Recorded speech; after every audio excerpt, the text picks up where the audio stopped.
ജോലി തിരക്കുകളൊക്കെ മാറ്റി വെച്ച് ഇന്ന് ഞങ്ങളുടെ ഷോറൂമിൽ നിന്ന് ഞങ്ങൾ 2 ദിവസത്തെ ടൂർ പോവുകയാണ്. വയനാട്ടിലോട്ടാണ് പോകുന്നതിന് മുമ്പ് തന്നെ ഡാൻസ് കാര്യങ്ങളെല്ലാം സ്റ്റാർട്ട് ചെയ്തിട്ടുണ്ടായിരുന്നു. അപ്പോൾ നമ്മൾ ബസ്സിൽ കയറി അങ്ങനെ വയനാട്ടിലോട്ട് യാത്ര തിരിച്ചു. ചുരം കയറുന്നതിന് മുമ്പായിട്ട് ഞങ്ങൾ ഉച്ചഭക്ഷണത്തിന് വേണ്ടി നിർത്തിയിട്ടുണ്ടായിരുന്നു. ഞങ്ങൾ നല്ല ബിരിയാണി ഉണ്ടാക്കി കൊണ്ടുപോയിട്ടുണ്ടായിരുന്നു. എല്ലാവരും വരിക്കൊക്കെ നിന്ന് ഭക്ഷണമൊക്കെ കഴിച്ചതിന് ശേഷം ഇതാണ് ഞങ്ങളുടെ ടീമിലെ പ്രോ ഡാൻസർ.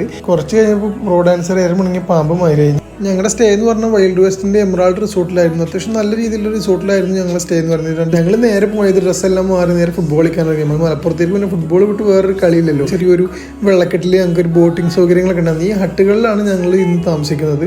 തീർച്ചയായിട്ടും ഈ ഹട്ടുകളാണ് ഈ റിസോർട്ടിന്റെ ഭംഗി കൂട്ടുന്നത്. കാടിന്റെ നടുവിലായിട്ട് വരുന്ന റിസോർട്ട് ആയതുകൊണ്ട് തന്നെ ഇതിൽ മാനുകളെല്ലാം ഇറങ്ങി വന്നിട്ടുണ്ടായിരുന്നു. നമുക്ക് നേരിട്ട് കാണാൻ കഴിഞ്ഞിട്ടുണ്ടായിരുന്നു. ഫോറസ്റ്റിന് നടുവിലായതുകൊണ്ട് രാവിലെ മോർണിംഗ് വാക്കിങ്ങിനൊക്കെ പോകാൻ പറ്റിയ നല്ലൊരു കിടിലൻ സ്പോട്ടുകൾ കാര്യങ്ങളെല്ലാം ഇവിടെ ഉണ്ട്. ബ്രേക്ക്ഫാസ്റ്റ് കഴിച്ചതിന് ശേഷം ഞങ്ങൾ നേരെ പോയത് സ്വിമ്മിംഗ് പൂളിൽ ചാടാനായിരുന്നു. തലേന്ന് ചാടാൻ കഴിയാത്തവരെ ഞങ്ങൾ ചാടി തിമിർത്തിട്ടാണ് ഞങ്ങൾ ഇവിടുന്ന് പോകുന്നത്. പിന്നെ എല്ലാവരും കൂടെ ഒരു വീഡിയോയും ഫോട്ടോ ഒക്കെ എടുത്ത് നേരെ നാട്ടിലോട്ട് തിരിച്ചു. താങ്ക്